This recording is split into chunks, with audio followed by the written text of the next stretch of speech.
D'abord, merci d'être là avec nous cet après-midi. Donc, pour cette table ronde sur quelle éthique dès la conception. Donc, on va évidemment parler d'éthique. Voilà.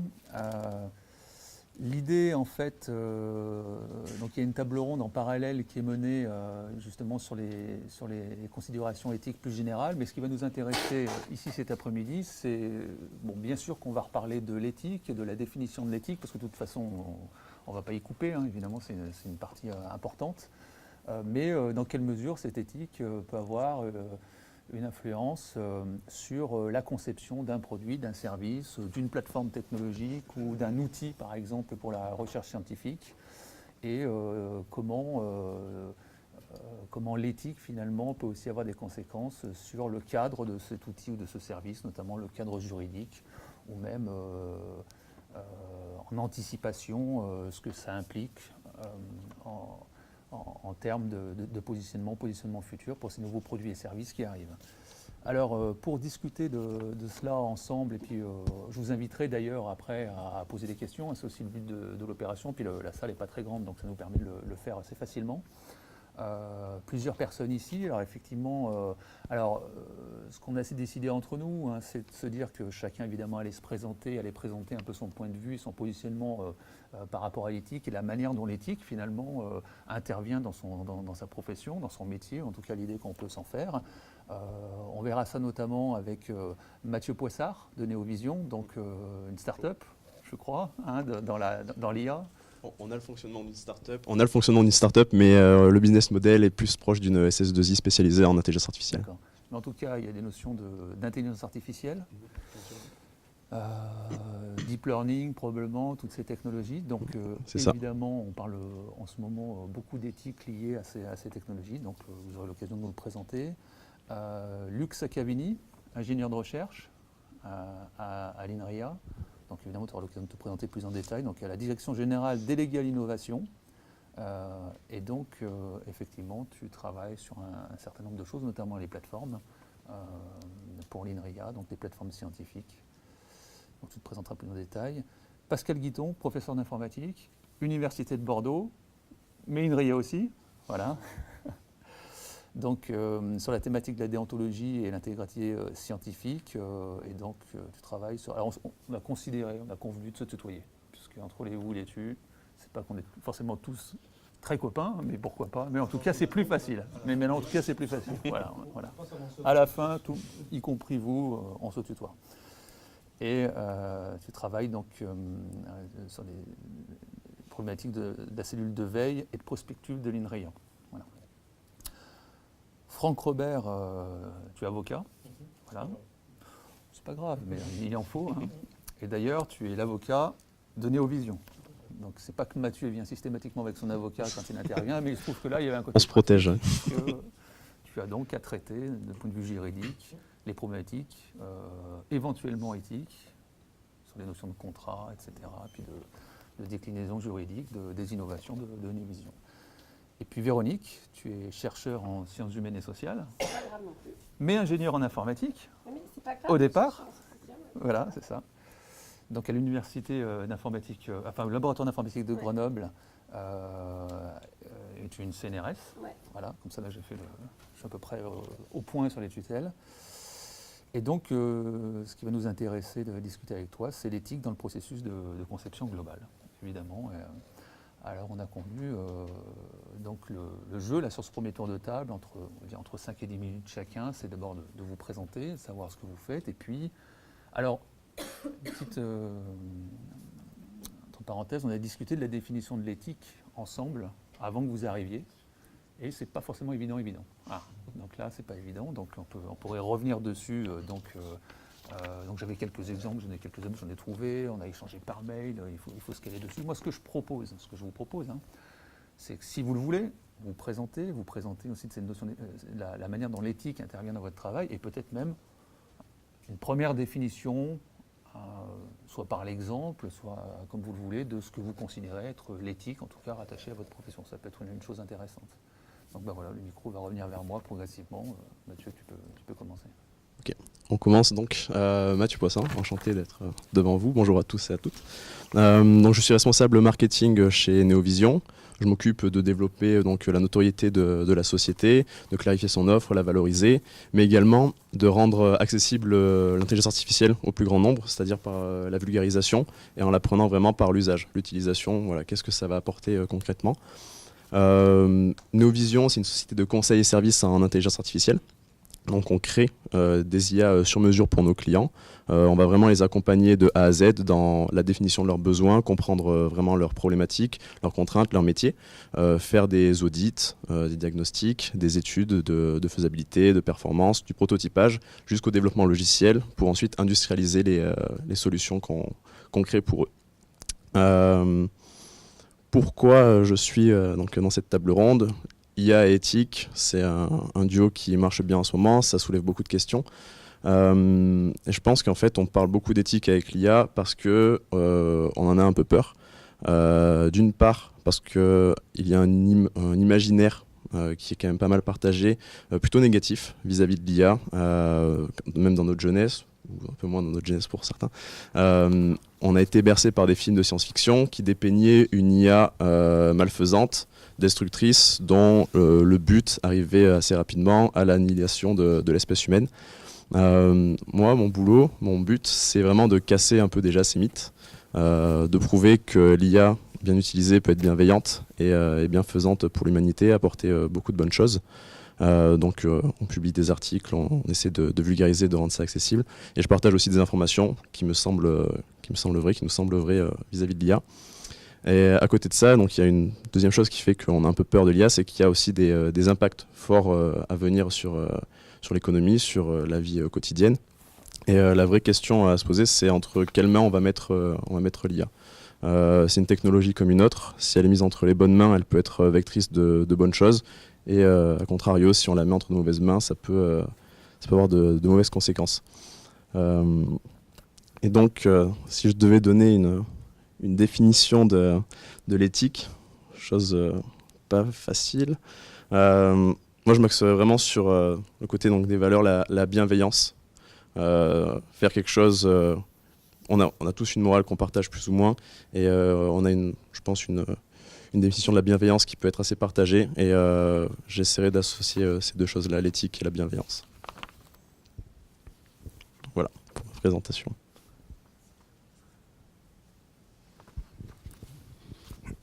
Luc Cavini, alors, donc je travaille chez INRIA, la direction générale déléguée à l'innovation, dans une fonction qui est un petit peu en amont de cette partie innovation et transfert, où je m'occupe un peu du suivi des plateformes expérimentales et de tout ce qui est développement technologique, notamment de toute la mise à niveau et du maintien à niveau de la chaîne de production, de tout l'IH qui permet de faire du développement logiciel. Alors, concernant l'éthique, je vais carrément éluder la question et prendre un point de vue, volontairement, on est sur le domaine de l'informatique enfouie, donc je vais prendre un point de vue qui est un petit peu réduit avant de monter dans les hautes sphères philosophiques de l'éthique. Je vais mettre un peu l'accent sur la partie respect de la vie privée, donc qui est un élément de l'éthique, et protocole. Pourquoi ? Parce que les protocoles, on en est entouré, il y en a tout autour de nous. Si je prends, et ces protocoles sont définis souvent par des ingénieurs qui cherchent à faire en sorte que ça fonctionne bien, que ce soit efficace, efficient, robuste, etc. Et si on n'y prend pas garde, dans la conception même de ces protocoles, on peut créer des potentiels de fuite de données qui ont trait à la vie privée. Alors, il n'y a pas de volonté de mal faire, mais encore une fois, c'est juste parce qu'on n'y a pas pensé. Et les choses sont en train de bouger parce que depuis maintenant au moins 10 ou 15 ans, dans la conception des protocoles, le sujet sécurité est obligatoire. Et j'espère bien qu'un jour, le sujet respect de la vie privée éthique sera aussi obligatoire pour que celui qui conçoit le protocole fasse une analyse par rapport aux fuites potentielles de données personnelles qu'il peut provoquer. Alors, quelques exemples. Protocole, c'est juste une façon dont deux systèmes informatiques vont décider, le mode opératoire qu'ils vont suivre pour coopérer. Alors, un exemple pour fixer un petit peu les idées.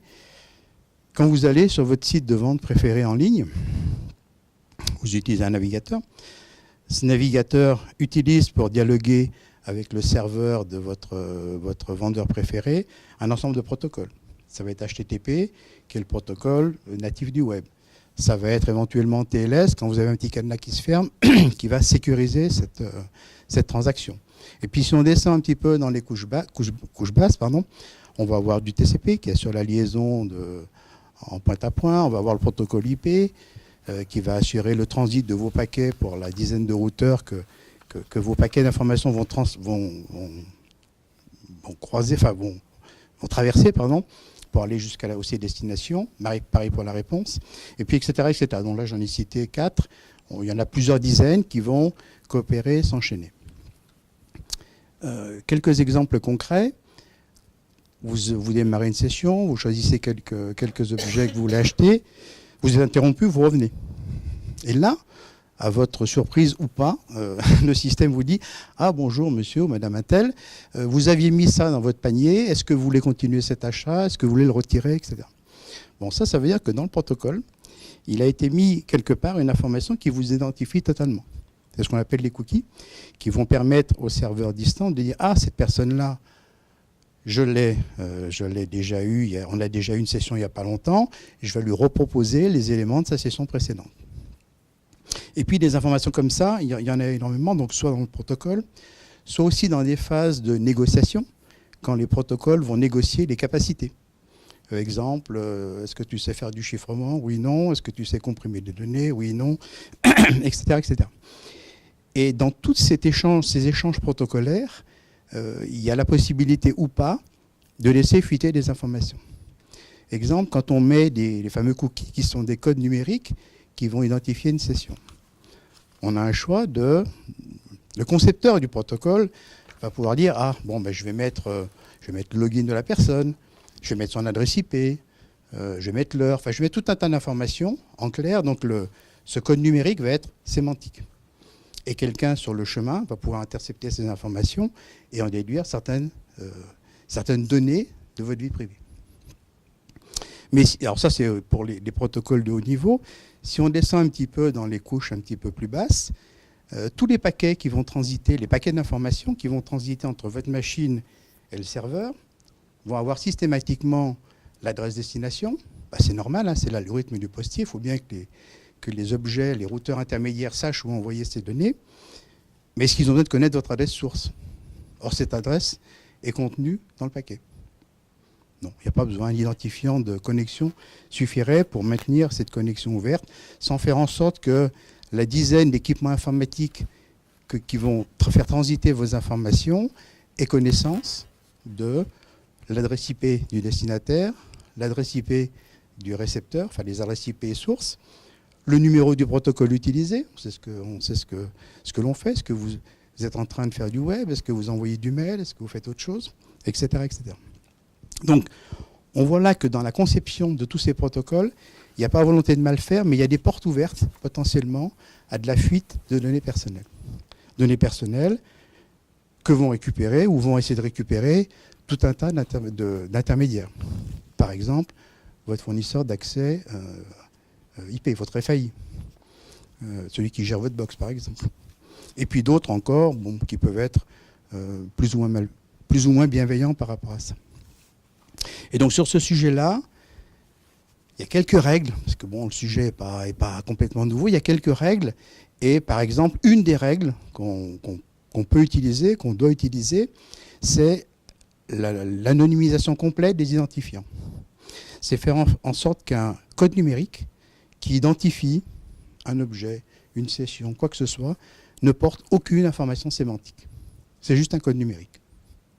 Bon, ça c'est par exemple une règle de conception des protocoles qui permet d'éviter toute fuite de vie privée, puisque ce code numérique, on peut le rattacher à rien sans avoir d'autres éléments d'information. Bon, je m'arrête là, j'ai peut-être trop parlé.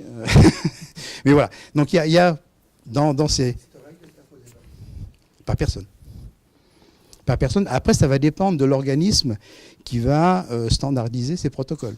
Et là, il y a une foison d'organismes qui vont d'organismes d'État, genre AFNOR, ISO, etc., ou l'IETF, qui est une société savante, qui définit tous les protocoles, enfin une grande partie des protocoles de l'Internet. Ou le W3C pour les protocoles liés notamment au web. Donc c'est pas n'y a pas de loi autour de ça. On est dans le domaine plutôt des bonnes pratiques et de l'expérimentation. Mais ces bonnes pratiques, il faut se les appliquer à soi. Quand vous allez sur un réseau social, qui d'entre vous n'a pas été tenté de mettre son numéro de département dans son identifiant? À quoi ça sert de s'appeler Toto 38, quoi? Sauf si on est routier. Non, mais, voilà. Donc, ça s'adresse à tout le monde, quoi. On a du mal à mettre des identifiants, à utiliser des identifiants qui ne sont pas sémantiques. Je ne parle pas des mots de passe. Hein. La règle, elle est connue maintenant depuis longtemps. Hein, toi, par exemple, tu mets ton numéro de département dans ton mot de passe? Non. Jamais. Non. Donc, voilà. C'est l'adolescence. Voilà. Ben voilà, donc il y a tout un tas de sujets. Ce que tu dis quand même, c'est que actuellement, il n'y a pas de règles imposées. Chacun fait au mieux, quoi. La CNIL commence un tout petit peu à s'intéresser à ça dans leur dernière lecture de novembre. Là, ils commencent à avancer un tout petit peu, mais c'est du côté de l'utilisateur, pas du côté du fabricant pour l'instant. Alors, de toute façon, oui, tout à fait. Il y a l'utilisateur dans vos navigateurs, votre navigateur web préféré. Je ne sais pas si vous avez été dans les options de réglage sous option sécurité, mais vous allez voir, il y a une ou deux dizaines d'options que vous pouvez régler pour protéger mieux ou pas votre vie privée, laisser fuir des informations ou pas. Je vous invite à aller sur le site panopticlic.ef.org. Bon, en ce moment, il est un peu en rate, mais quand il fonctionne, il est bien. Il vous donne l'empreinte numérique que votre navigateur web laisse. C'est-à-dire que quand vous connectez à un site, il y a dans le protocole tout un tas de négociations de capacité et le serveur qui est en face va savoir que vous savez faire telle chose, vous avez installé tel plugin, pas tel autre. Et quand on met bout à bout toutes ces informations, ça finit par faire une chaîne d'éléments qui vous identifient potentiellement de façon assez importante. Donc on a aussi en tant qu'utilisateur, il n'y a pas que les ingénieurs qui sont tous gentils par définition. En tant qu'utilisateur, on a aussi à faire attention à ces sujets-là. Merci Luc. Donc moi je vais vous parler d'éthique en commençant à vous parler de ma situation personnelle, de mon travail, et puis je globaliserai ensuite en parlant du travail que je fais au sein d'un comité d'éthique au sein d'INRAE. Donc comme tu le précisais, je suis universitaire, c'est-à-dire que je suis à la fois enseignant et chercheur, et donc les problèmes d'éthique dans mon métier, ça commence par l'enseignement. Donc les problèmes d'éthique dans l'enseignement, eh bien ça va être de savoir pourquoi je choisis tel sujet d'enseignement, parce que il m'est plus familier, parce que ça m'intéresse, parce que j'ai des intérêts personnels, ou bien parce que c'est quelque chose qui va être intéressant pour les étudiants, qui va leur permettre d'avoir des débouchés, qui va être important pour la société. Donc là, il y a une première question qui touche à l'éthique. On part de cas particuliers, puis je vais globaliser après. Une autre façon de considérer le problème éthique, c'est la façon dont je me comporte par rapport à mes étudiants. Est-ce que je respecte mes étudiants? Est-ce que je leur parle normalement? Est-ce que je les note normalement? C'est des questions qui touchent mon éthique en tant qu'enseignant. En tant que chercheur, tu l'as précisé rapidement, mais je travaille sur le problème de l'accessibilité numérique, c'est-à-dire comment est-ce que le monde numérique dans lequel nous sommes plongés, tous les outils que nous utilisons, sont accessibles par des personnes en situation de handicap. Alors par situation de handicap, on pense d'abord au handicap sensoriel, déficience visuelle, déficience sonore, déficience motrice, et puis il y a aussi toutes les déficiences cognitives. Donc toutes les personnes, et c'est les plus nombreuses, et nous en faisons tous partie à un moment de la journée, à un moment de notre vie, qui ont des problèmes d'attention, de concentration, de relations sociales. Et donc, pour être précis, moi je me concentre sur les systèmes d'enseignement en ligne, comme les MOOC, qui sont des systèmes qui vont permettre, via des vidéos qu'on va trouver gratuitement sur le web, de se former sur tel et tel sujet. Et donc c'est un outil qui potentiellement pourrait être très intéressant pour des personnes en situation de handicap qui, pour la plupart d'entre elles, sont exclues du système scolaire universitaire. Quasiment 80% des enfants en situation de handicap sont scolarisés. Quand on arrive à l'enseignement supérieur, à l'université, on est à 6%. Pourquoi ? Il y a une discrimination, une exclusion très forte. Donc je travaille sur ces sujets. Alors sur ce sujet, je dois me poser des questions éthiques. Pourquoi j'ai choisi ce sujet de recherche ? Est-ce que c'est parce que je pense que c'est quelque chose d'important? Est-ce que c'est par une forme de pitié? Est-ce que j'ai des intérêts parce que j'ai des relations avec tel ou tel vendeur de services? Donc ça, c'est des questionnements éthiques que je dois me poser. Et puis là encore, la façon dont je vais me comporter, puisque nous travaillons de très près avec des personnes en situation de handicap, nous avons besoin d'elles, nous les impliquons. Donc comment on les recrute, comment on leur explique ce que l'on fait, comment on explique ce qu'on va faire à partir des informations qu'ils nous donnent, comment on respecte leur anonymat. Vous voyez, tout ça, c'est des questions concrètes que je dois me poser, qui sont des questions éthiques. Alors, je ne donne pas de définition, mais je prends des exemples, des éclairages de questions éthiques sur des problèmes particuliers. Donc ça, c'est ce que je fais dans ma vie de tous les jours en tant qu'enseignant et chercheur. Et puis pour globaliser, donc je travaille au sein d'un comité d'éthique d'INRIA. Donc l'INRIA, c'est l'organisme qui nous accueille ici, qui est l'organisme national de recherche publique dans les sciences du numérique, informatique, mathématiques appliquées, automatique, etc. Et donc on a un comité d'éthique qui est là pour aider les chercheurs, puisque ce que je vous ai expliqué à travers mon petit cas personnel, c'est des questions que se posent de plus en plus de gens, et donc il y a une progression, et ça on en parlera peut-être dans la suite du débat, l'évolution un petit peu de la prise en compte de l'éthique dans le monde en général, puis dans le monde de la recherche en particulier, et donc ce comité est là pour aider les chercheurs. Donc concrètement, les chercheurs qui ont des questions de type éthique s'adressent au COERL en demandant un avis, une recommandation, un conseil, puisque, comme beaucoup de sujets, on est plus intelligent collectivement qu'individuellement. Et donc, pour donner juste quelques exemples, mais c'est juste quelques éclairages, et puis là encore, on pourra détailler, on va travailler avec des gens, donc Luc a déjà pas mal parlé de tout ce qui est confidentialité, respect à la vie privée, ce sont des choses importantes, mais je vais prendre un exemple très concret. Je suis chercheur en cybersécurité, je joue un rôle, et puis je trouve une faille d'un système, d'un service qui est grand public. Donc dans mon travail de recherche, je trouve ça. Il y a des gens qui font ça. Dans ce bâtiment, il y a des gens qui font ça. Hein. On en a entendu quelques-uns d'ailleurs dans la petite pièce introductive dans le tribunal tout à l'heure. Question, une fois que j'ai trouvé cette faille, qu'est-ce que je fais ? Je la publie, parce que c'est mon métier, et je suis payé pour ça. Je fais un article et je publie cet article. Alors on va se dire, bah oui, le bon côté, c'est que je vais permettre aux gens de se protéger, de mettre en place des défenses, mais je vais aussi donner des idées à des malveillants. Et donc là, on voit que la notion de tension apparaît. Et cette notion de tension, elle va être fondamentale, parce que quand on parlera d'éthique, il n'y aura jamais de réponse, ou alors il n'y a pas de problème, c'est évident, de problèmes triviaux, de problèmes qui sont tranchés. En permanence, il y aura des tensions entre du pour et du contre, pour le dire très, très simplement.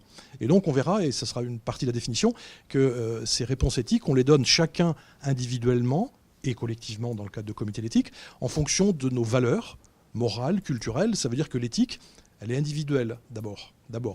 Et donc, en fonction de l'époque, en fonction du lieu, les réponses ne seront pas les mêmes. Un chercheur en cybersécurité en France, aux États-Unis, en Asie, et je ne fais aucun jugement de valeur, n'aura pas la même réponse par rapport à une même question. Donc on voit qu'on est plongé dans une société, et je pense que Véronique nous le dira plus précisément et plus pertinemment que je ne le fais, et qui fait que notre environnement impacte notre réponse à cette question éthique. Et donc, ce premier exemple de cybersécurité, d'autres exemples dans le domaine de l'analyse d'images, où on va pouvoir réfléchir à des méthodes qui vont permettre de reconnaître, par exemple, des personnes dans des flux vidéo, des caméras de surveillance, par exemple, avec des retombées qui peuvent être très positives ou très négatives. Très positives qui vont permettre d'aider à reconnaître et à surveiller des gens dans des cas qui peuvent être très complexes, et puis moins positives dans la surveillance de population. Et donc les questions éthiques que doit se poser un chercheur, c'est de savoir aussi ce que je suis en train de faire, finalement, quels sont les impacts sur la société, plus globalement, que je vais devoir me poser. Et pour terminer très rapidement, une autre partie des questions qu'on essaye d'aborder, de traiter au sein de COERL, ce comité d'éthique, c'est ce qu'on appelle l'intégrité scientifique. Donc l'éthique va pour tout porter sur les questions de recherche et sur la façon dont on va traiter les aspects de recherche. Et l'intégrité, c'est plutôt sur... Alors je vais prendre un mot qui est caricatural, mais sur l'honnêteté. Est-ce que mon travail est basé sur du plagiat ? Je récupère le résultat des autres et je ne les cite pas, et je m'attribue leurs résultats. Ça paraît peut-être un peu médiéval, mais ça existe encore très très très couramment. Le numérique a facilité le plagiat, puisque c'est plus facile de faire un copier-coller. Jusqu'à des étudiants un jour qui m'avaient rendu un mémoire, ils avaient fait un copier-coller, mais ils avaient été tellement mauvais qu'ils avaient oublié d'enlever les numéros de page et les titres qu'il y avait en bas de chaque page du document. Donc ils m'avaient renvoyé un document dans lequel je voyais qui avait écrit. Manifestement, ce n'était pas eux. Voyez. Mais le numérique aussi, c'est un outil qui va permettre de lutter contre le plagiat, parce qu'on a des outils qui maintenant permettent de détecter le plagiat. Bon, je ferme cette parenthèse sur le numérique avec ce côté pour et ses côtés contre. Et donc l'intégrité, c'est le plagiat, et puis c'est surtout la façon dont je produis mes résultats. Est-ce que je vais frauder ? Est-ce que je vais falsifier mes résultats ? Est-ce que je vais améliorer mes résultats ? Alors là, ma statistique, elle est bien, mais si je rajoutais ou si j'enlevais plutôt cet échantillon, elle serait meilleure. Voyez, donc tout ça, c'est des questions d'intégrité qui ne sont pas des questions d'éthique, mais qui sont très voisins, très connexes, et qu'on va traiter aussi. Voilà, très, très rapidement pour commencer. Bonsoir à tous, donc Franck Robert, je suis avocat, spécialisé dans le domaine de l'innovation. C'est une spécialité qui n'existe pas chez les avocats, tant pis. Et donc après un passage par le CNRS, l'administration de la recherche, pendant 5 ans, puis 8 ans en boîte de biotechnologie, Donc aujourd'hui, je suis avocat depuis une douzaine d'années au service essentiellement des startups, de petites entreprises qui ont des problématiques liées à l'innovation, des problématiques aussi liées à leur vie quotidienne au plan juridique, dont Neovision.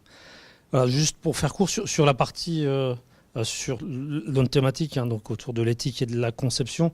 Donc pour ma part, si je dois rattacher l'éthique au droit, on l'a un peu évoqué, je pense que l'éthique, on touche quand même à la question du bien et du mal, ce qu'on doit faire et ce qu'on ne doit pas faire. Vous l'avez dit tout à l'heure, tu l'as dit tout à l'heure, on est sur une question qui part de l'individu, comment on se positionne par rapport au bien et au mal, et ensuite, généralement, il y a une espèce de norme sociale qui va émerger, qui consiste à dire, voilà, quelle est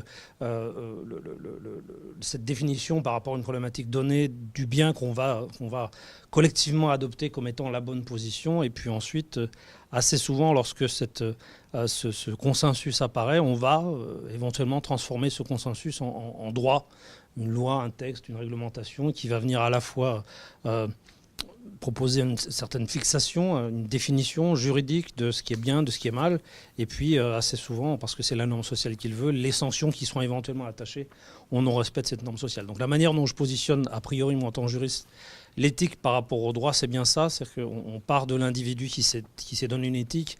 L'éthique va avoir une définition globale, sociale, et cette globalisation sociale de l'éthique qui va finir, in fine, par donner une loi. Vous avez parlé tous deux de la partie traitement des données à caractère personnel. Depuis la loi de 78 en France, on s'est doté d'un arsenal juridique autour de la question de l'utilisation des données à caractère personnel. Vous avez tous entendu parler l'année dernière de la fin du monde à travers l'arrivée de la RGPD, qui est venue bouleverser le domaine du traitement des données à caractère personnel, sachant voilà, nous depuis 78 on avait des choses.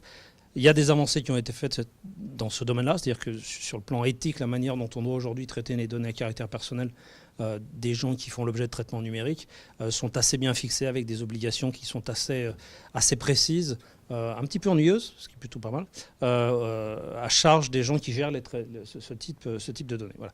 Donc là, ça c'est pour la partie éthique. Ensuite, il y a quand même un lien qu'on doit faire avec la partie conception. Et moi, c'est plus une question que j'ai par rapport à ça, parce que j'ai une vraie interrogation sur l'implication de cette éthique au stade de la conception. J'aimerais l'opposer à une autre notion qu'on évoque souvent quand on parle du numérique, c'est la notion de neutralité. Vous savez, on parle beaucoup de la neutralité du net, toutes ces questions-là, en disant, en gros, la technologie, elle est neutre. La question, c'est comment on l'utilise. Et puisqu'on a l'exemple, je prends un exemple rapide, une des technologies qu'on connaît tous, c'est la technologie de compression numérique aujourd'hui qui permettent de faire passer dans des petits tuyaux des grosses images du film. Demandons à Netflix ou à YouTube ce qu'ils pensent de la compression numérique. Leur business aujourd'hui n'existe que parce que ces technologies existent. Et je pense que sur le fond, ces technologies sont assez neutres. La compression numérique, c'est juste un moyen technique de faire circuler des données. Il n'empêche qu'aujourd'hui, la question de l'utilisation par YouTube, par exemple, je mets Netflix de côté pour l'instant, mais par YouTube, de ces technologies, pose la question de cette neutralité. Est-ce que cette technologie qui permet aujourd'hui à tout un chacun de télécharger n'importe quoi et de le mettre à disposition de n'importe qui sans soucier de savoir si ça appartient à quelqu'un, de le faire à travers YouTube ou de le faire à travers tout ce que vous connaissez comme logiciel de partage, tout ça n'est possible que parce que les flux sont devenus rapides, importants. Et est-ce que ces technologies sont neutres ? Est-ce que celui qui doit se poser, ou celui auquel doit s'imposer la question éthique, voire même la question légale, est simplement l'utilisateur, celui qui met à disposition? Et typiquement, et c'est là où ça m'intéresse, YouTube, est-ce que YouTube, par exemple, a une position éthique par rapport à l'utilisation de cette technologie? YouTube qui dit depuis des années, c'est neutre, la neutralité du net a été posée depuis longtemps, et on considère que ce qu'on appelle les hébergeurs de contenu ne sont pas responsables des contenus. Ça a été posé depuis le dernier siècle. Ça me paraît pas idiot, sauf que voilà, il y a peut-être un biais qui s'est produit aujourd'hui. YouTube s'est enrichi essentiellement de la transmission, enfin essentiellement, en partie de la transmission de contenus qui étaient des contenus qui légalement posaient des difficultés. Donc est-ce que le fait d'avoir fourni les moyens de ces transmissions, est-ce que éthiquement ça les met en difficulté? Est-ce que légalement ça les met en difficulté? Parfois oui, pas toujours. Parce qu'on a posé ce principe de neutralité. Donc voilà, j'aurais tendance juste à dire très brièvement que par rapport à ces questions d'éthique, par rapport à la conception, on me pose cette question de savoir si on doit commencer à considérer ou pas, ce qui n'est pas le cas aujourd'hui en moyenne, que l'outil, la technologie, elle n'est plus neutre et qu'elle doit intégrer ces dimensions à la fois éthiques, peut-être légales in fine, mais de questions de bien ou de mal. C'est-à-dire lorsque je fais, la reconnaissance de visage, c'est un exemple parfait. Aujourd'hui, il y a des tas d'applications qui permettent de reconnaître dans les flux vidéo des visages. Et on sait qu'il y a certains pays qui contiennent énormément de population aujourd'hui qui ont mis en place des solutions de surveillance généralisée de leur population à travers des flux vidéo. Peut-être que les gens qui ont conçu cette technologie au départ n'avaient aucun problème éthique sur l'usage qui en était prévu initialement. Sauf qu'aujourd'hui, si c'est utilisé, je pense qu'on en conviendra tous, pour ficher toute la population et la surveiller, la noter, savoir où ils sont, ce qu'ils font et comment ils le font, ça pose un problème éthique fondamental. En tout cas, nous, occidentaux, ça nous en pose un. Donc voilà. Donc est-ce que l'outil est neutre ou est-ce qu'éthiquement, on doit commencer à faire redescendre, ce qui, moi, de ma fenêtre, n'est pas le cas jusqu'à présent. On a posé un principe de neutralité de la technologie qui est assez fort. Et tous les GAFA, pour l'instant, jouent un peu là-dessus quand même en disant c'est la technologie, après vous en faites ce que vous en voulez. Le social va décider comment c'est utilisé. Je suis assez farouchement pour qu'on redescende en niveau et qu'on se dise effectivement est-ce que la technologie est si neutre que ça, parce qu'elle génère beaucoup d'argent, et est-ce qu'on ne doit pas commencer effectivement à se poser des questions d'éthique au stade de la conception. Mais merci. Donc mon nom c'est Véronique Auberger. Je suis vraiment ravie de passer à la fin parce que voilà, je trouve que voilà, ça fait un spectre vraiment très complémentaire. Et donc moi mon métier c'est d'être chercheur de l'humain, c'est d'essayer de comprendre comment l'humain se transforme quand il s'invente de nouvelles technologies et qu'il les utilise abondamment. Et qu'est-ce que ça veut dire donc moi tout particulièrement ce qui m'intéresse c'est quand on décide qu'une chose est quelqu'un, ça s'appelle maintenant un robot, ça s'appelait un automate du temps de Vaucanson, mais aucun roi qui pourtant adorait Vaucanson n'a demandé d'avoir un canard chez lui comme canard compagnon. Pourtant, tout le monde pensait qu'il était vraiment automatique, c'était vraiment un robot. Donc qu'est-ce qui s'est passé aujourd'hui pour qu'on ait un désir? Alors, le robot, c'est intéressant parce que c'est ce dont on parle presque le plus en IA, tout pays confondu, alors que, à part quelques Coréens et Japonais, il n'y a absolument personne qui a un robot compagnon chez lui. Et on a plein de robots de service. Et la seule chose dont on parle sur les robots de service, c'est quand on a l'impression qu'ils interagissent avec nous, qu'ils le fassent volontairement ou pas. Donc, nous, on se demande vraiment ce qui est en train de nous arriver à nous, les humains. On se sert des robots pour comprendre l'humain. Donc, on a mis en place des méthodes où on essaye de voir comment, quand on fabrique ces technologies, chacune des décisions... Alors là, c'est intéressant parce qu'au plus petit bas niveau de granularité, le problème, c'est la décision. Il y a toujours des choix. Pourquoi on a des choix? Parce que la plupart des méthodes d'IA actuellement, ça on le rappelle, on le sait, mais il faut le rappeler. Moi, je suis une vieille dame. Quand j'ai fait de l'IA au début, on me disait qu'il faut modéliser le monde. Et puis, tant pis, on le réduit algorithmiquement, mais on réduit un bout du monde. Et puis, en comprenant un bout du monde, on va le simuler. Maintenant, on ne réduit pas le monde. On laisse l'intelligence incroyable de siècles d'évolution culturelle des humains et d'autres espèces déposer des traces. Et on a tous décidé, dans plein de cultures différentes, qu'on avait très envie de déposer ces traces sur ces outils. Donc, ce n'est pas les outils qui sont une vraie révolution, c'est le fait qu'on y dépose massivement des traces. Le problème, c'est que quand on prend ces traces pour refabriquer des outils qu'on va utiliser massivement, eh bien, on est en train d'évoluer. Et on est en train de comprendre et de voir au fur et à mesure, de découvrir au fur et à mesure ce qui se passe. Donc nous, on essaie de faire des méthodes où on accélère le processus de je développe des outils en même temps que je me change, en même temps que je me transforme et que je transforme l'outil qui me transforme. Vous avez tous des enfants qui n'utilisent pas du tout la mémoire comme vous l'utilisez vous, parce qu'ils savent trouver des choses très rapidement sur Internet, ils savent tenir des discussions avec des gens qui ne verront jamais sur Facebook en n'ayant pas du tout le même mode d'interaction que vous aviez appris à avoir. Ils fonctionnent cognitivement différemment. On sait maintenant qu'il faut une vingtaine d'années pour faire une révolution cognitive. On est clairement dans une révolution culturelle, peut-être cognitive, et on sait certainement fabriquer ces outils-là pour de bonnes raisons. Donc un des vrais motifs de mon équipe, c'est vraiment de comprendre qu'est-ce qui nous arrive à nous, les humains. Et maintenant, pourquoi j'étais vraiment très intéressée dans cette table ronde de cette éthique dès la conception, parce que moi, j'ai une expérience que j'ai vécue cet après-midi, encore très intéressante. On fabrique des robots dans notre Fab Lab, donc dans le petit atelier, on bricole. Et puis, on a fait un robot qui, quand il roule, a l'air tout branlotant. Et on a comme partenaire de notre laboratoire un EHPAD dans une ville d'à côté. Et comme ce robot a l'air très très fragile et qu'il a l'air pas très robuste comme ceux qu'on avait avant, la plupart des robots, vous avez vu, ils sont blancs, ils ont l'air très jeunes, ils sont de couleur blanche. En général, c'est des mâles et des mâles en bonne santé. Hein. Voilà. Et là, on avait un robot qui avait l'air extrêmement fragile, même prêt à tomber en miettes. Et les personnes qu'on voyait qui étaient des personnes très fragiles au niveau de la locomotion, qui se sentent aussi très fragiles socialement, et même assez souvent dans un sentiment d'isolement, eh bien, ils n'ont pas eu du tout la même attitude par rapport à l'impact sociétal et personnel et affectif que ce robot pouvait avoir sur leur intégration au milieu d'un groupe d'humains que quand on leur avait imposé un robot forêt blanc.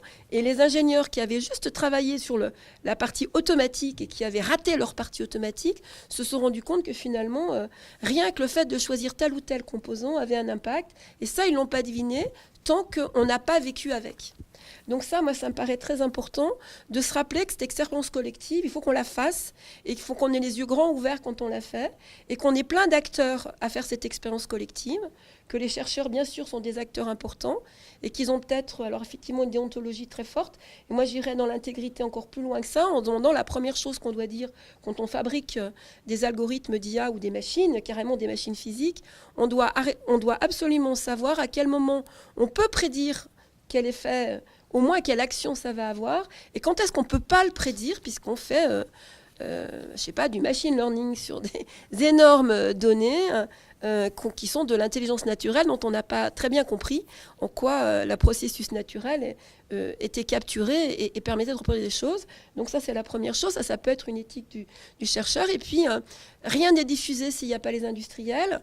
Donc, comment ça se passe quand un industriel diffuse ? Quelle est la responsabilité qu'il a quand il ne sait pas à l'avance que faire un robot prend longtemps ou un robot qui a l'air très solide, qui est très doux, qui est très lisse, etc., va pas avoir le même effet. Comment il peut tenir cette expérience alors qu'il ne peut pas forcément savoir à l'avance ce que ça va faire? Est-ce qu'on doit tout stopper ou est-ce qu'on doit continuer les yeux ouverts? Et puis, moi, surtout, ce qui m'intéresse au plus haut point, c'est comment l'ensemble des gens qui fabriquent cette société peuvent agir. Quand on a une voiture, c'est ce qu'on disait juste avant, une voiture ne nous écrase pas, ne freine pas de la même manière en Turquie et en France.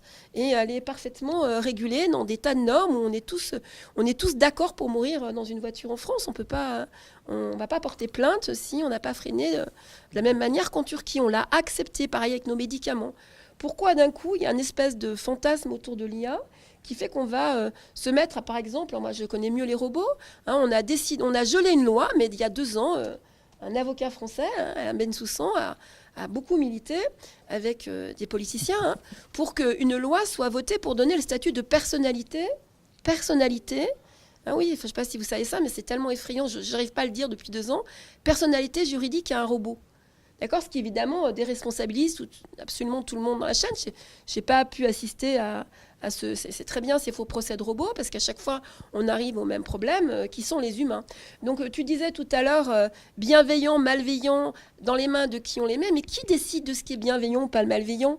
La première fois qu'on rencontre la molécule de morphine dans une bande d'humains, si on demande aux gens avec beaucoup de bienveillance, j'ai fabriqué cette molécule, est-ce que tu es content de la prendre? Ah ouais, je suis super content. On est tous super contents, on est bienveillants, il est très heureux. Non, il faut une expérience collective, plus le travail d'un industriel et de scientifiques, et puis de politiciens, d'économistes qui disent non, finalement, on va prendre des décisions sur la diffusion de cette molécule de morphine, et vous savez qu'on ne va pas tous décider de la même manière.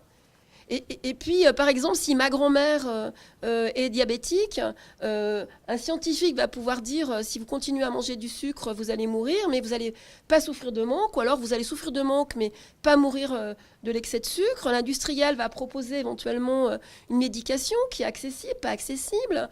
Et juridiquement, comment on va décider si on doit empêcher ma grand-mère de mourir de son sucre parce que peut-être ça a coûté trop cher à la Sécu, je ne sais pas, ou si elle a le droit de décider.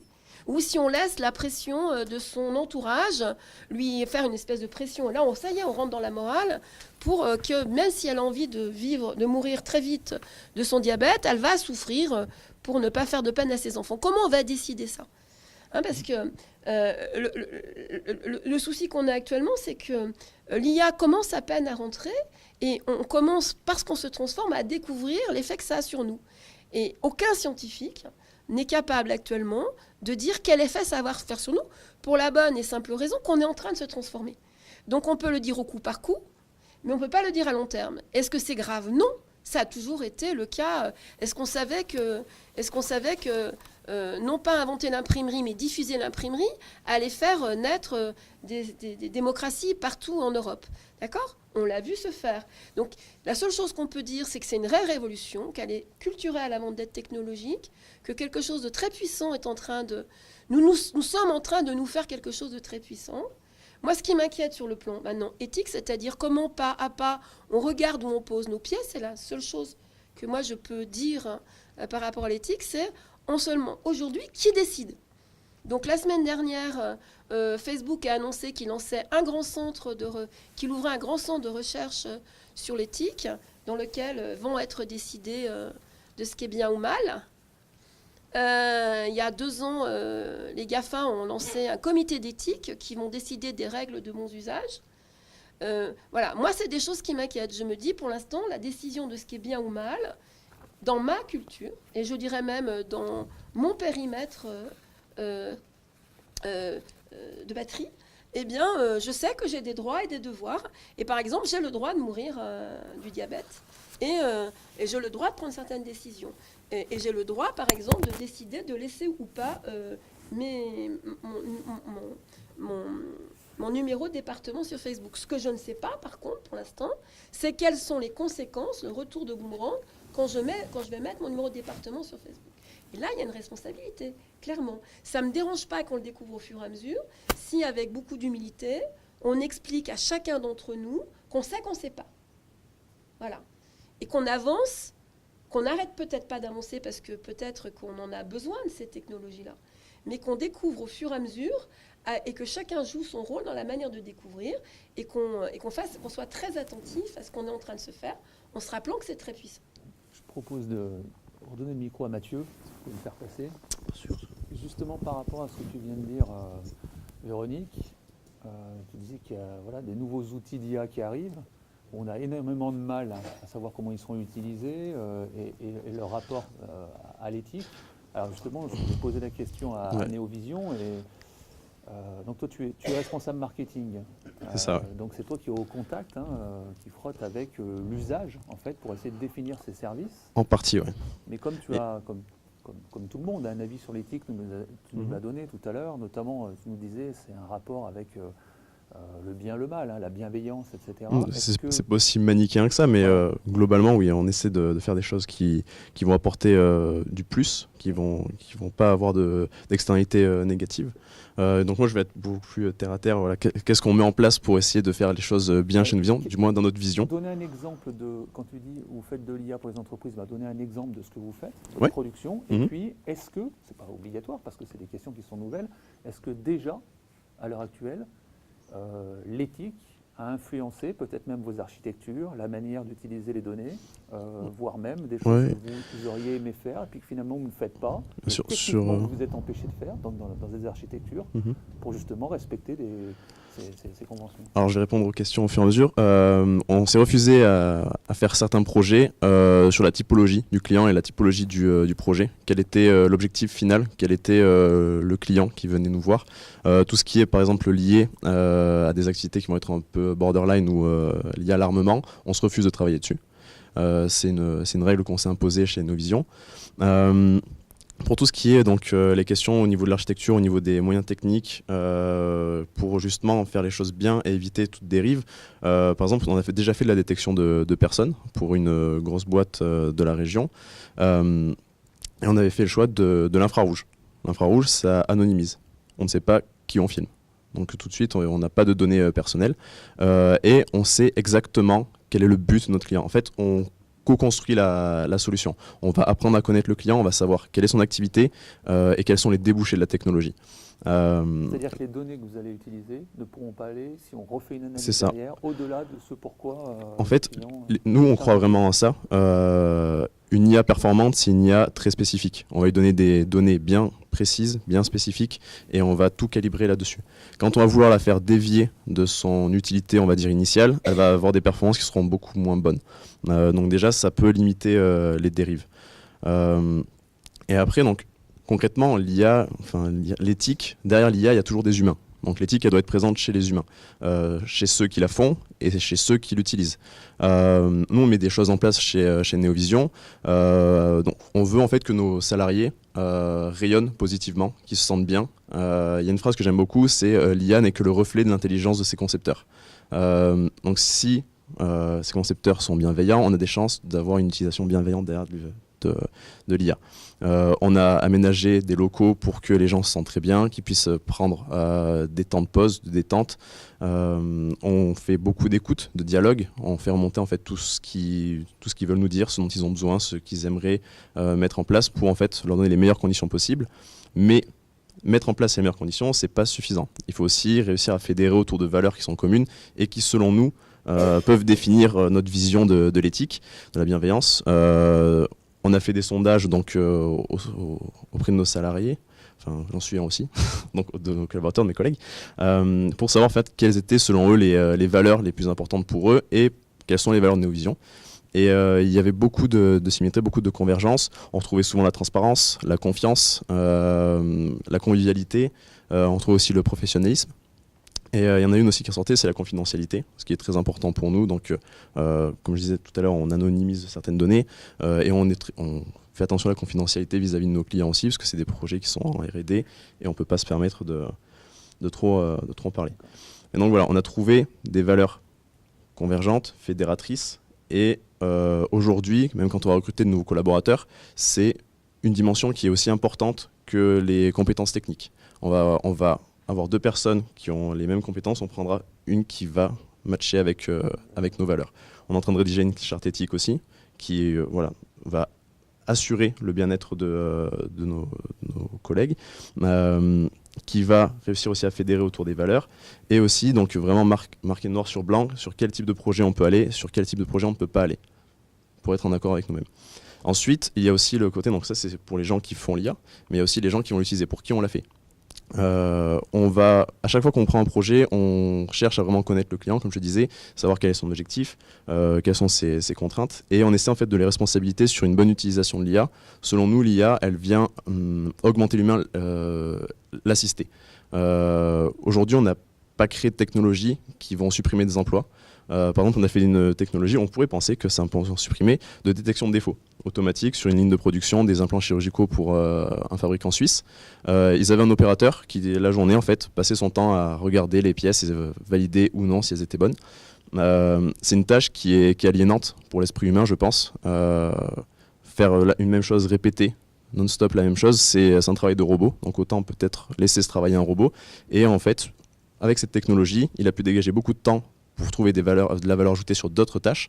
Et par contre, il avait quand même donc, à vérifier le travail de l'IA, qui lui avait dit, voilà, cette pièce, selon moi, elle n'est pas bonne. Est-ce que tu peux me valider qu'elle n'est pas bonne? Et du coup, il avait un échantillon restreint à vérifier seulement. D'accord. Pour l'application, je reviens sur l'application précédente, qui est la détection de personnes. Ouais.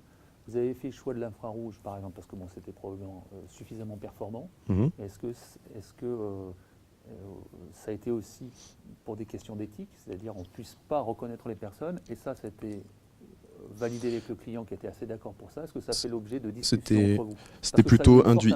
C'était plutôt induit. C'était plutôt quelque chose d'induit. C'est pas ce qu'on avait mis vraiment en avant. C'était quelque chose qui allait bien en fait. C'était déjà là et on s'est dit que c'était parfait. Et en fait, l'objectif final, c'était même plus que de la détection, c'était de la reconnaissance d'activité humaine pour en fait piloter automatiquement la CVC, donc chauffage, ventilation, clim, pour assurer un meilleur confort aux occupants des bâtiments. Donc la finalité est plutôt bienveillante envers l'humain, je crois.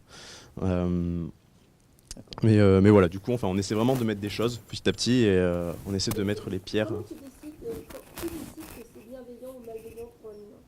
C'est qui la décision? Parce que les curés savent bien faire ça, mais normalement, dans les processus collectifs qu'on a eus dans nos cultures, c'est pas des groupes d'individus qui ont décidé, c'est passé par des processus qui ont trait au système politique et culturel et donc moral. C'est jamais quelqu'un qui décide. Je te donne un exemple. Amazon a vraiment lancé sa chaîne robotique en disant, peut-être bien de bonne foi, que ainsi on allait vraiment faciliter la vie des personnes puisqu'ils n'allaient plus porter des choses lourdes, qu'ils n'allaient plus faire des longs trajets répétitifs et qu'ils allaient donc être amenés à des tâches beaucoup plus intéressante pour l'humain. En fait, dans toutes les usines Amazon, il y a des énormes risques psychosociaux, il y a même un taux majeur de suicide, parce que, en fait, dans la réalité, il y a un sentiment qui a l'air d'être plus fort en Occident qu'ailleurs, d'ailleurs, ça dépend où Amazon est implanté, d'une aliénation à la machine. Et Amazon, pour l'instant, refuse d'entendre ça en disant non, on a fait ça pour votre bien, vous devez donc être plus heureux.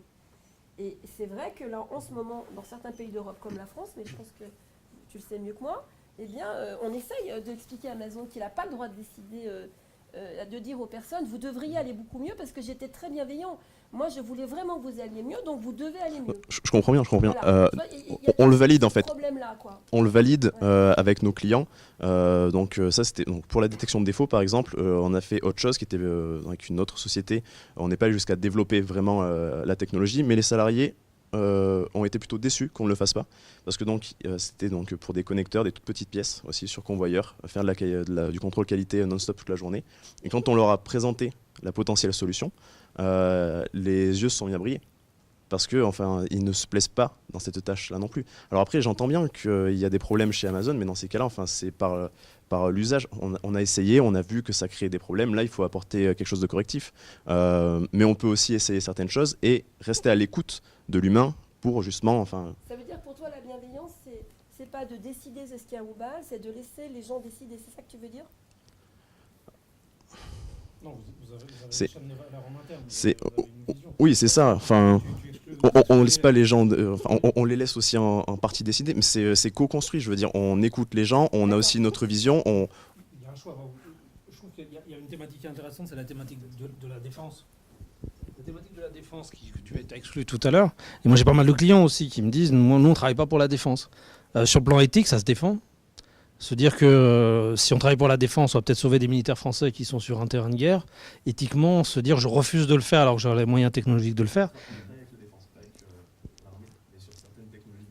Voilà, mais typiquement, on pourrait avoir un référentiel facile de dire la défense, je ne touche pas, et j'ai des clients qui font ça.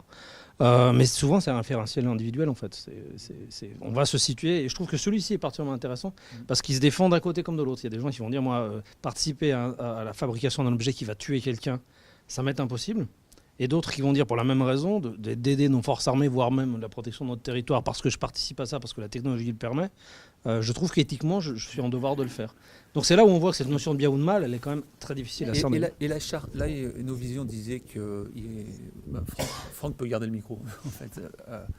Néovision disait, voilà, on est en train de faire une charte éthique, histoire d'avoir quelques règles communes, mais finalement qui ne sont jamais que des règles définies par vous-même, c'est ce que tu disais, parce que c'est difficile de savoir. Ce qui est intéressant, c'est que c'est même des règles... Moi, ce que je trouve vraiment intéressant, c'est que... moi, ce que je trouve intéressant, c'est ces choses que tu as dit tout à l'heure, Pascal, c'est que ça ramène à la posture personnelle. C'est-à-dire que chaque personne est responsable de ses actes, et pas seulement une entreprise. C'est ça qui est intéressant, je pense, dans ce que tu dis. Parce que moi, je n'étais pas en train de te critiquer, j'étais en train, au contraire, de te renvoyer la balle et te montrer à quel point tu... Voilà. Et pourtant, ça m'intéressait de savoir, voilà. Franck, d'un point de vue juridique, est-ce qu'une entreprise peut se dire, nous, on a un certain nombre de valeurs éthiques que certains salariés, peut-être, se verraient finalement imposer, puisque ce sont des règles, finalement, qui sont convenues. Alors, est-ce que ça veut dire il faut se rattacher au groupe, autrement, on n'a rien à faire ici? Comment on peut... Généralement, toutes les chartes, on a un peu d'historique sur les chartes. Les chartes éthiques, c'est assez récent dans les entreprises, ça émerge depuis quelques années, mais c'est pas commun. On a eu beaucoup de chartes informatiques, par exemple, on a un bon référentiel là-dessus. Comment on fait une charte informatique, de comment on doit utiliser les moyens informatiques. Donc on a un peu de recul, sachant qu'il y avait une dimension éthique aussi. Est-ce que je peux faire ci ou est-ce que je peux pas faire ça? La plupart du temps, on pratique de manière assez collective.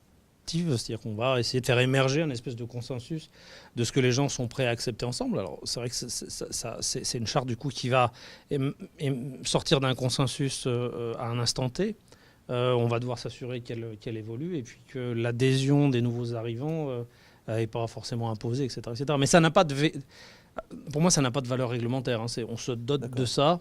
Ce que je trouve intéressant, si on prend un peu de hauteur par rapport à cette problématique de la charte éthique, sur le plan individuel, tout à l'heure on en parlait, hein, je pense qu'il faut faire attention, faut pas qu'on a fait du greenwashing beaucoup, on en parle maintenant, on dit, il y a des gens qui disent on est green, on fait du greenwashing, ça on se rachète une bonne santé mentale. Il ne faut pas qu'on tombe là-dessus non plus sur l'éthique, de faire de l'éthique washing en disant j'ai été gentil, voilà, et c'est bien, et je suis content.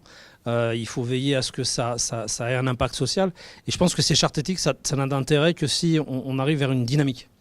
Une dynamique où toutes les industries qui sont liées à ça se disent j'intègre cette démarche éthique. Donc ça veut dire que pour moi, juridiquement, ça n'a de valeur, non pas tant localement sur les salariés qui sont impliqués, mais globalement parce que l'entreprise, l'entrepreneuriat se saisit, comme c'est fait dans ces nouvelles technologies-là, se saisit de manière globale de ces problématiques-là et intègre les salariés.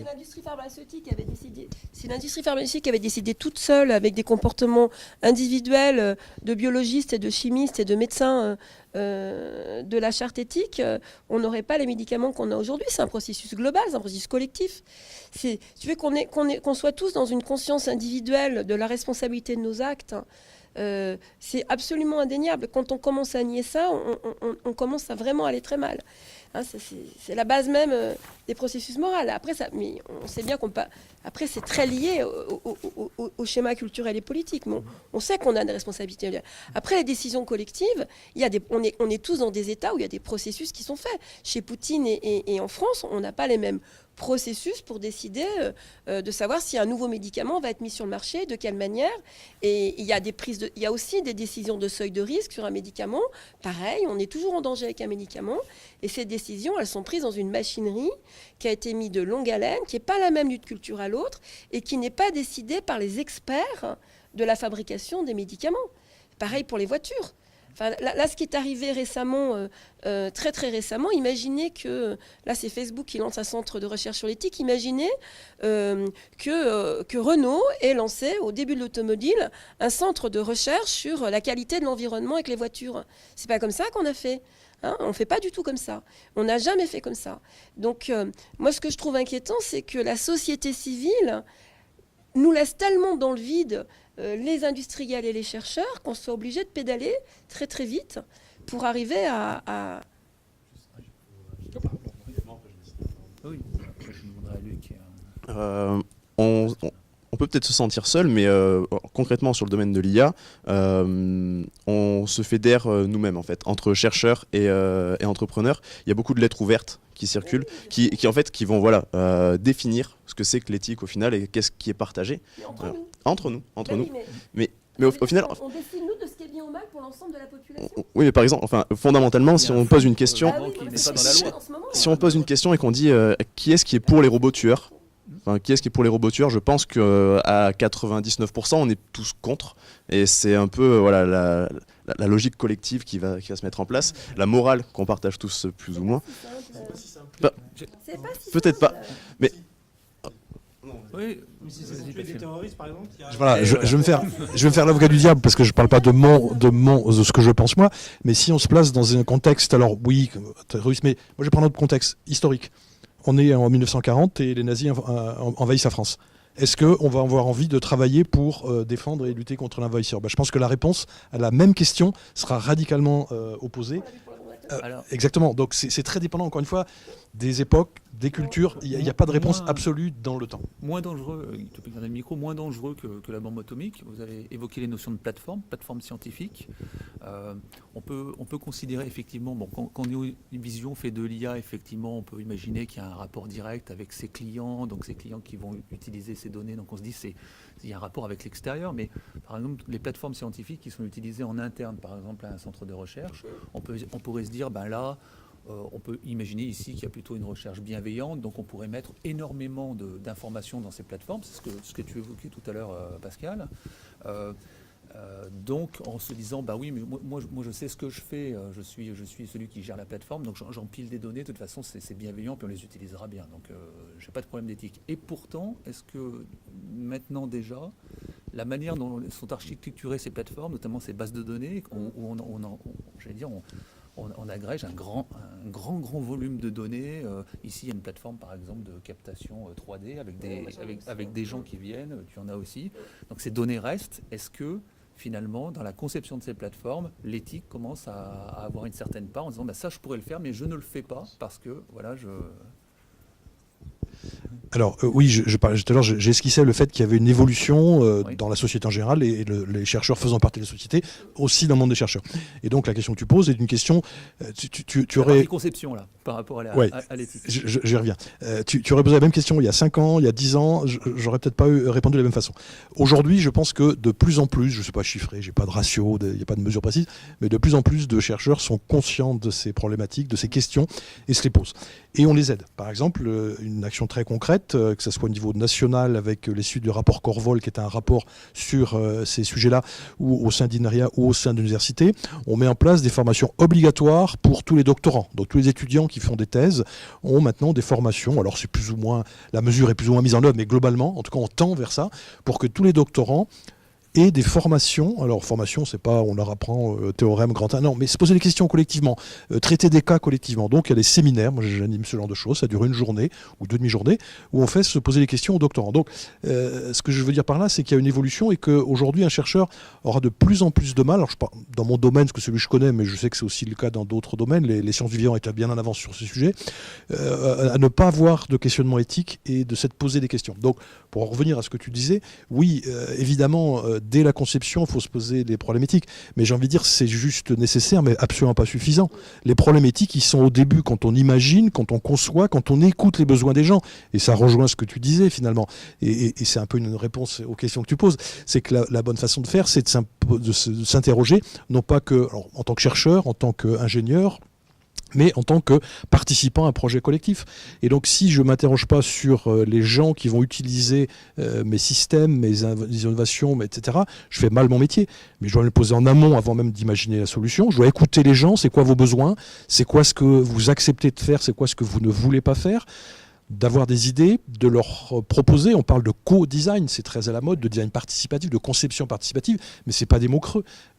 Si je reprends mes exemples d'accessibilité numérique, nous faisons ce genre de choses. Nous travaillons avec des personnes en situation de handicap, on leur montre des scénarios sur papier, avant même d'avoir écrit la moindre ligne de code, et on leur dit, voilà, avec lequel vous êtes le plus à l'aise. Est-ce que vous auriez fait différemment? Qu'est-ce que vous ne voulez absolument pas faire? Et puis, on va faire des maquettes numériques, on continue à leur montrer, et puis c'est pas terminé. Une fois qu'on a fait ça, il va falloir qu'on mesure, qu'on évalue les vrais impacts de ce qu'on a fait. Parce que des fois, partant de très bons sentiments et de très bonnes idées, on peut aboutir à des choses qui sont diamétralement opposées. Donc j'ai envie de dire, si on se pose la question uniquement de la conception, on ne fait pas notre boulot. Il faut se le faire tout au long. Et puis, et je termine là-dessus, et puis même quand on a fini, il faut continuer à se poser. Parce que la réponse et l'attitude qu'on a à un moment n'est plus vraie 5 ans après, parce que technologiquement, on a changé, parce que sociétalement et culturellement, la société a évolué, etc. etc. Donc c'est une remise en cause permanente si on veut le faire bien. Pour une société qui sera un produit et un service, donc là, si la plateforme est en interne, on essaye de faire au mieux, hein, c'est ce que tu disais. Mais dans le cas d'une société comme Neovision, après, c'est le juriste, c'est le conseil qui va...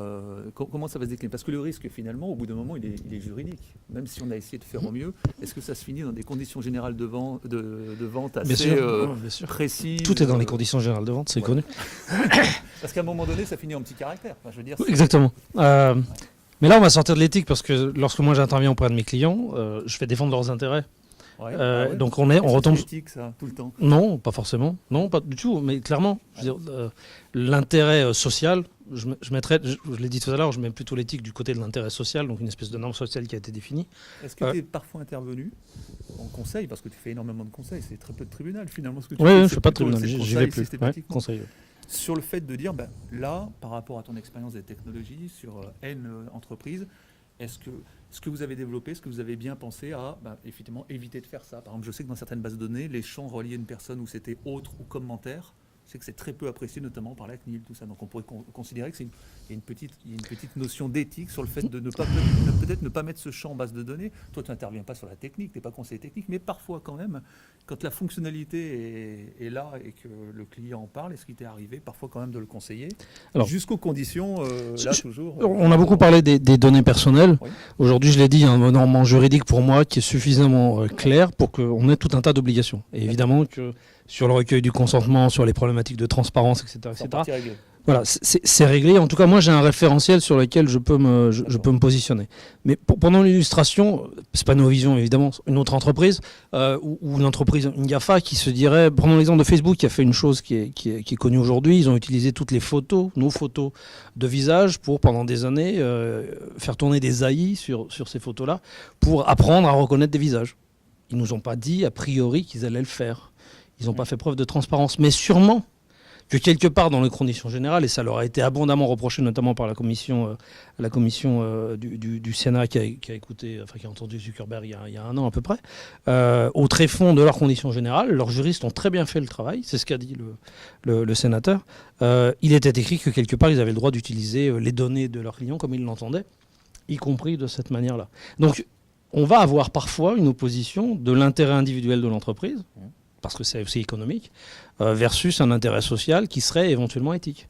Typiquement, lorsque j'ai des clients qui sont dans un domaine dans lequel ils collectent des données, qu'ils souhaitent peut-être utiliser les données à des fins statistiques, à des fins de R&D, mais qui ne sont pas dans le service, je leur dis si vous souhaitez le faire, et parfois ils souhaitent le faire, en dehors de toute considération éthique, ma réponse c'est de dire il faut que vous obteniez de la part de vos clients l'autorisation de le faire. Que ce soit clair ou pas, il faut que vous l'obteniez. Une nouvelle autorisation sur ces mêmes données? Pas forcément dans les conditions générales, puisque tout est dans les conditions générales. On va écrire que le client consent à ce que ces données soient utilisées à des fins de recherche et de développement, notamment par de l'apprentissage automatique, etc., etc. On met ça dans des conditions générales de vente, que bien évidemment personne ne lit, et ensuite on pourra le faire juridiquement. Et après, on devra se poser, c'est pas forcément mon rôle, on devra se poser la question éthique de savoir si on doit le faire ou pas. Voilà, mais y a c'est là où moi je fais le distinguo en tant que juriste. Je peux avoir une position éthique à titre personnel, on a dit souvent c'est personnel. Pour autant, sur le plan juridique, mon métier c'est de s'assurer qu'on n'est pas hors de la loi. Oui, c'est ça d'abord. Voilà, c'est la première chose. Contrairement à, par exemple, à certains confrères qui seront dans des domaines où on peut essayer de voir si par hasard on peut pas. Dans les domaines contractuels, des domaines de responsabilité dont on parle, parce qu'on parle, c'est ça, on parle de responsabilité, on n'essaye pas trop de faire ça parce que c'est dangereux d'essayer de sortir de ce créneau-là. Mais nous, en tant que juristes, notre position, c'est de défendre les intérêts de notre client, pas forcément de défendre les intérêts sociaux. La loi est là contre nous quelque part pour nous imposer des règles qui vont être limitantes et où on va essayer nous de prévenir notre client en disant attention, il ne faut pas faire ça. Mais la dimension morale, la dimension éthique, effectivement, je la verrai plus dans ce qu'on a évoqué tout à l'heure, des histoires de charte, une définition presque stratégique de ce que veut faire la société, comment elle s'applique. Là, on ne sera pas tout à fait d'accord. Je pense que, pour moi, cette question éthique, on doit s'en emparer au niveau social le plus tôt possible. Tous ceux qui peuvent le faire. Est-ce que tu es d'accord que ce soit le plus collectif possible? Il y a un problème de compréhension, il faut être clair. Oui, mais justement, L'algorithme, un des enjeux, et après je termine, un des enjeux futurs qui est réel. Les données, pour ma part, je considère qu'on a déjà beaucoup avancé. On va continuer, mais on est sur un chemin de protection de nos données qui a déjà été amorcé depuis longtemps, et je suis assez optimiste. Mais prenons une autre illustration, dans l'intelligence artificielle, on le sait aujourd'hui, on va utiliser des algorithmes qui vont prendre des décisions, qui vont traiter des dossiers, qui vont prendre des décisions. Vous êtes couvert par l'assurance, vous n'êtes pas couvert par l'assurance, vous répondez aux critères, vous ne répondez pas aux critères. Ça, c'est en route, on le sait. Il y a tout un tas de métiers, y compris juridiques, dans lesquels on dit aujourd'hui l'AI va automatiser un certain nombre de tâches, et notamment des prises de décision. La loi, le règlement, les RGPD commence à mettre en avant le fait qu'on doit expliquer aux gens, on doit donner la possibilité, aujourd'hui c'est dans le règlement, donner la possibilité aux gens de solliciter, après qu'une AI ait pris une décision contre eux, de demander à ce que leur dossier soit réexaminé par un être humain. C'est bien. Ce qui n'est pas toujours simple. Mais en dehors de ça, là sans doute que la solution c'est la transparence, c'est d'expliquer aux gens comment le processus décisionnel est pris. Et bien ça c'est difficile. C'est difficile de dire collectivement, on va tous se mettre dans une salle, on va faire des cahiers de doléances dans les mairies, et on va expliquer aux gens comment une AI fonctionne pour prendre des décisions à leur rencontre. Collectivement, je ne suis pas sûr que ça marche. C'est peut-être un peu très élitiste ce que je dis, mais ça va être compliqué. En tout cas, il va falloir faire un effort de transparence. Et je pense que moi, si j'étais dans ces problématiques-là, une des premières choses que j'essaierais de faire aujourd'hui, on est proche de ces problématiques de l'enseignement, c'est de se dire comment je vais expliquer aux gens ce que c'est l'algorithmique. Aujourd'hui, les gens dans la statistique, la manière dont est traitée la statistique dans la presse, on voit c'est une catastrophe. Les gens confondent les stats avec des réalités. Ça va m'arriver, ça va pas m'arriver, etc., etc. Des problèmes de susceptibilité à des maladies, etc., etc. Si je suis dans le 2%, ça va forcément m'arriver. Enfin, des choses comme ça. Donc, aller expliquer l'algorithmique, ça va pas être simple. Et je pense qu'on a un vrai enjeu là-dessus. C'est expliquer aux gens. Parce qu'on a un problème de confiance. Et on pourra le faire que lorsque les gens auront compris, on saura expliquer, on pourra imposer la transparence et marcher un peu plus facilement dans ce domaine-là. Et on n'a pas le temps, parce qu'il est déjà l'heure, mais parler justement de l'enseignement de l'informatique à l'école est fondamental pour aller exactement dans ton sens. Le fait qu'aujourd'hui, on ait quelques notions, je parle en tout cas de moi, de physique, parce qu'au lycée, on m'a appris ce que c'était qu'un électron, je peux comprendre quelques petits éléments de ce que c'est que le nucléaire, en étant très très incompétent. Sur le numérique, le grand public n'a aucune formation. Et donc, on en soit aujourd'hui encore à se battre, alors ça y est, les choses bougent et on y arrive, mais qu'il a fallu des dizaines d'années pour se battre pour que l'informatique soit enseignée à nos enfants, c'est juste incroyable. Et je ne parle pas d'apprendre à coder, ça c'est pas important, mais d'apprendre ce que c'est qu'un algorithme. Si on ne sait pas ce que c'est qu'un algorithme, expliquer aux gens, je suis d'accord avec toi, ça n'a aucun sens. Personne ne peut comprendre. Donc, bon, on n'ouvre pas le débat parce qu'il faut qu'on ait le temps de dialoguer, qui est sur moins le quart, mais voilà, c'est une énorme boîte de Pandore.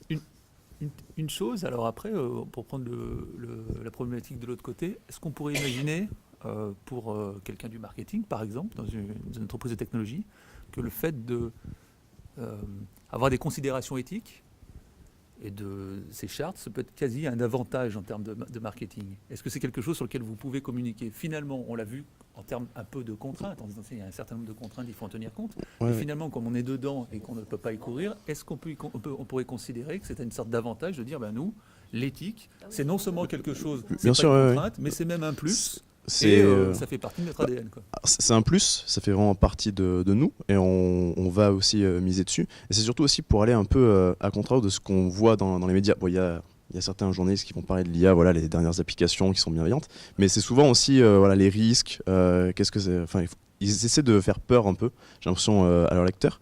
Et donc nous, oui, on essaie de se placer à l'opposé de ça et de montrer en fait quel bon côté on peut tirer avec l'IA. Washing, c'est-à-dire vraiment, voilà. Ouais. Et après, je voulais aussi rebondir sur le fait d'enseigner, de rendre ça voilà, accessible. Toujours une fois, enfin encore sur notre même vision, rendre l'IA accessible. On a certaines personnes chez nous qui vont donner des cours dans des écoles pour en fait voilà, enseigner les bases du machine learning, les bases du deep learning. On fait aussi des formations dans les sociétés. On va faire du conseil, on va leur expliquer ce que c'est que l'IA, comment ça fonctionne, pour en fait un peu voilà.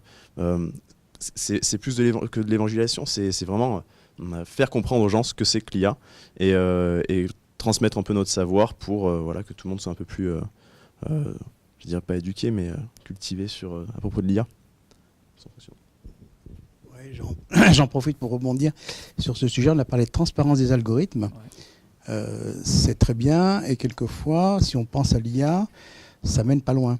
Un système d'IA, une fois qu'il est paramétré, c'est un système qui fait des opérations assez simples d'un point de vue arithmétique, mais qui a des millions de paramètres. Donc ça veut dire quoi un algorithme avec des millions de paramètres? Qu'est-ce qu'il fait? On peut être transparent, hein. On va avoir un immense tableau de données. Ça veut dire quoi? Donc le sujet transparence des algorithmes, il n'est pas si simple, notamment sur la partie IA. Est-ce qu'on peut donner par exemple moi je sors d'un livre blanc sur les finances en France. Et évidemment, il y a des banques qui ont utilisé des algorithmes qui prennent des décisions. Et on se rend compte qu'elles ont pris des décisions par rapport à des données, pas seulement par rapport à des processus bien connus, etc. Surtout par rapport à des données. Donc, c'est des décisions qui sont des décisions à partir de constatations quantitatives qui sont dans les données. Et forcément, ça correspond à ce qui se passe à un endroit du monde. Vous connaissez aussi cette fameuse histoire de Thaïs qui s'est mis... qu'on a laissé apprendre toute seule un chat interactionnel qui, en une nuit, est devenu raciste, etc. Parce qu'il y a quand même un truc d'éthique de base, je trouve, dans cette histoire de l'IA qu'on a oublié de traiter depuis le début, depuis le moment où l'IA a renoncé à comprendre et où l'IA a accepté que ce soit les dons gratuits de nos données qui nourrissent ces algorithmes, c'est qu'en fait, ça reflète la manière dont on s'empare du net et la manière dont les gens le collectent. Et il y a, je pense, dans cette notion même du fait qu'on donne gratuitement nos données sans se rendre compte qu'on est en fait en train de nourrir les outils qu'on utilise nous-mêmes et qu'on va peut-être même parfois utiliser de manière non gratuite. En tout cas, même quand c'est gratuit, il y a toujours un but, il y a toujours un produit économique derrière, même s'il n'est que publicitaire, comme dans les gratuits. Je pense que là, même dans l'acculturation, évidemment qu'il faut expliquer, il faut qu'on arrive à comprendre tous, mais on n'arrivera qu'avec les jeunes générations, à ce que tout le monde comprenne ce que c'est qu'une histoire statistique. Mais si déjà les gens qui les fabriquent étaient capables d'admettre que les décisions sont des décisions qui ne sont pas prédictibles et qu'elles dépendent des données que nous avons mises et que même la collecte même de ces données, on ne sait pas vraiment où on les collecte. C'est des masses, c'est pas typé, on ne sait pas ce qu'il y a dedans culturellement. Si déjà on disait ça, et si déjà on conscientisait ce qu'on est en train tous nous-mêmes de faire en donnant nos données, moi je pense qu'on aurait fait un énorme pas en avant sur cette décision collective. Parce que je pense qu'il y a juste un problème de conscientisation. Et oui, bien sûr, il faudrait arriver à terme même à se former à comment fonctionnent des algos qui sont des algos statistiques, mais peut-être que la génération dans 10 ans sera plus sur ce type d'algo-là. Moi je pense qu'il faut déjà qu'on comprenne comment nous sommes acteurs de ces processus-là, et acteurs inconscients, parce qu'on n'est pas conscient du tout que quand on met 38 dans son nom, on nourrit. On n'en est pas conscient. Et c'est pas difficile de le conscientiser. C'est une question d'acculturation collective, ce genre de débat, mais qui devrait être fait beaucoup plus largement et à des niveaux beaucoup plus larges, en commençant dans les écoles primaires, très clairement. Le gars classique, c'est que pour prouver qu'on n'est pas des robots, sur certains sites, Oui, on alimente les robots. C'est-à-dire que vous avez un pavé de 9 images et on vous dit est-ce qu'il y a là-dedans un oiseau, une fleur, et vous annotez les images. Et très souvent, vous croyez avoir fait tout juste, puis le truc vous redonne. Et en fait, c'est juste que vous êtes en train d'alimenter la base de données d'images annotées de je ne sais quel opérateur qui est derrière. Mais c'est intéressant parce que, est-ce que c'est gênant? Pas forcément. Sauf que ça nous dérange parce qu'on n'est pas au courant. Et moi, si je fais du travail, je voudrais bien qu'on me paye pour ça. Bon, il nous reste une dizaine de minutes. Est-ce qu'il y a des questions dans la salle? Une question. Merci. Oui, bonsoir. Je ne sais pas si on va arriver à formuler un sermon d'Hippocrate pour les informaticiens. Il y a des signes positifs. Il me semble que Google a inséré dans son ADN le message Do no evil, hein, ne fais pas de mal, tous les jours. Je ne sais pas si c'est rassurant, ça. Voilà. Alors, justement, mais justement, je vois qu'il y a deux éléments qui militeraient pour une conclusion qui a des difficultés. Premièrement, il y a la culture du monde informatique. Je pense à la culture des hackers, je pense au darknet, des choses qui sont plus ou moins attachées, au moins dans mon esprit, et je pense dans l'esprit de certains informaticiens, certaines personnes qui maîtrisent ces moyens. Et c'est des faits, hein, ça existe. Et je me demande comment contrer ces faits du monde informatique. Donc, élément culture, puis le deuxièmement, élément commercial. Bien sûr, l'appât du gain, hein, c'est le business. Lorsqu'on pense qu'il y a une société qui s'appelle Dopamine Inc., me semble-t-il, dont le rôle, pour ceux qui ne connaissent pas, est de dessiner des interfaces graphiques pour stimuler le dopamine chez l'utilisateur et créer une dépendance ainsi par rapport au produit. Et Dopamine Inc., c'est une boîte de consulting, hein. Vous le payez, ils vous dessineront une interface graphique pour votre site web.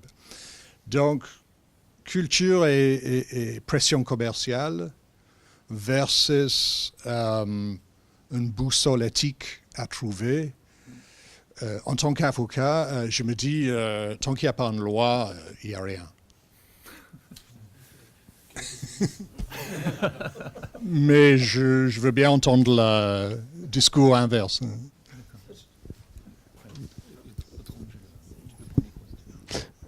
Oui, en ce qui me concerne, j'ai été très... On entend, oui. C'est pour la caméra. Si, utilisez-le, c'est pour la caméra. Bon, très intéressé effectivement pour tout cela. Pour moi aussi, je suis surpris quand on parle d'éthique à partir d'une opinion personnelle. Moi, je travaillais j'étais responsable d'études informatiques dans une grande banque. tout cela était, alors on n'appelait pas ça éthique, on appelait ça à notre époque, je parle de ça il y avait presque 20 ans, déontologie. Mais dans le cadre de nos établissements, eh bien, on avait un responsable de déontologie au niveau régional, il y en avait un au niveau national. Bon, je ne veux pas dire qu'on était parfait, mais au moins on avait un cadre, indépendamment des cadres légaux de la CNIL et de tout le reste, qui nous permettait de savoir ce qu'on pouvait faire et pas faire. Effectivement, on faisait des systèmes de manipulation de données personnelles. Alors notre éthique nous disait que dans certains cas, on les faisait pour le bien du client parce que ça lui permettait de lui vendre le bon produit au bon moment. Donc c'était des analyses comportementales ou des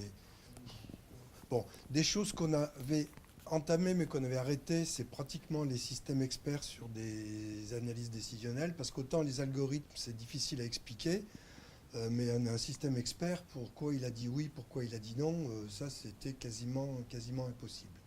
Il y a des choses qu'on s'interdisait totalement, enfin on s'interdisait, mais même le cadre de l'ensemble des entreprises bancaires s'interdisait de le faire, bien que ça aurait été très facile, c'est les analyses de mouvements bancaires.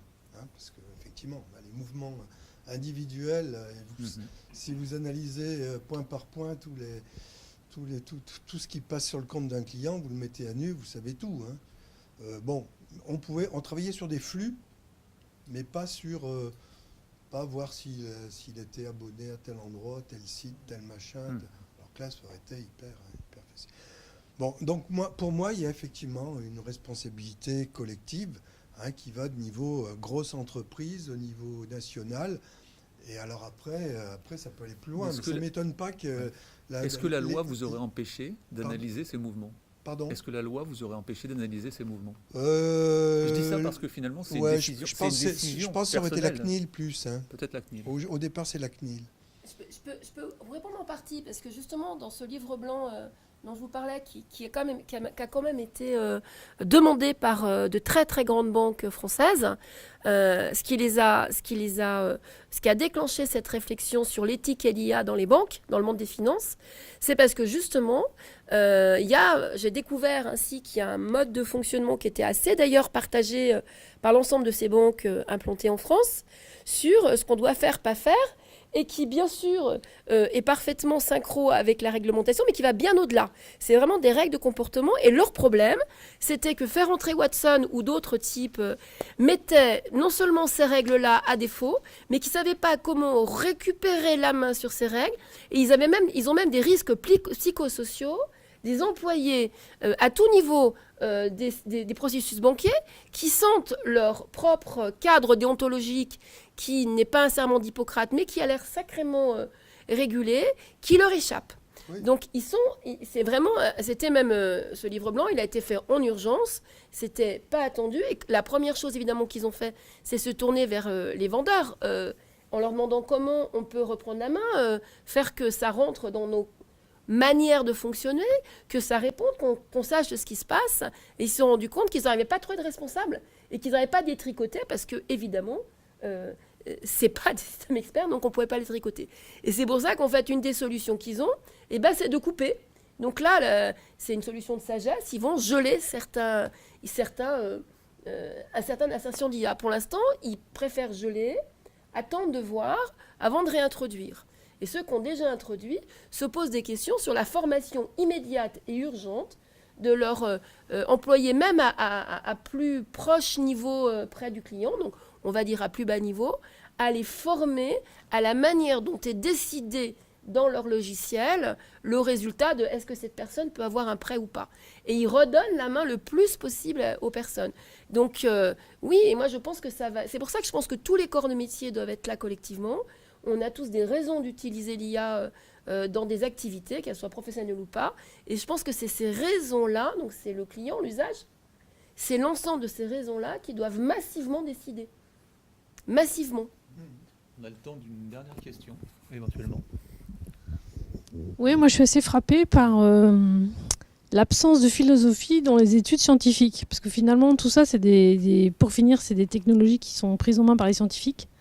Et en fait, ils ont des études qui sont extrêmement techniques et qui n'ont plus du tout d'aspect réflexion, etc. Et Enfin, ça fait un peu... Il y a un aspect boîte de Pandore, quoi. On est que sur la technique, que sur la réussite, que sur l'optimisation, etc. Et pas du tout sur la réflexion du pourquoi et du comment. Ça change un peu. À Grenoble, on en fait. Nous,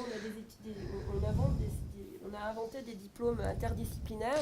Oui, mais pour ceux... C'est-à-dire que ceux qui le veulent peuvent faire des passerelles, mais fondamentalement... On les oblige dans certaines... Ouais, mais une prépa scientifique, il n'y a pas de philo, et une école d'ingé, il n'y en a pas. Si on ne veut pas en mettre, il n'y en a pas. Oui, si elle ne veut pas... Et du coup, on a aujourd'hui des technologies qui sont très à l'interface avec l'humain et avec des tas de questions dont on a parlé, d'éthique. Et en fait, c'est des gens qui n'ont jamais eu cet apport-là dans leurs études. C'est le problème de la sélection par les maths en France. On a séparé les scientifiques et les littéraires de chaque côté. Et du coup, les littéraires font pas de science, donc on n'a même pas de l'histoire de la science.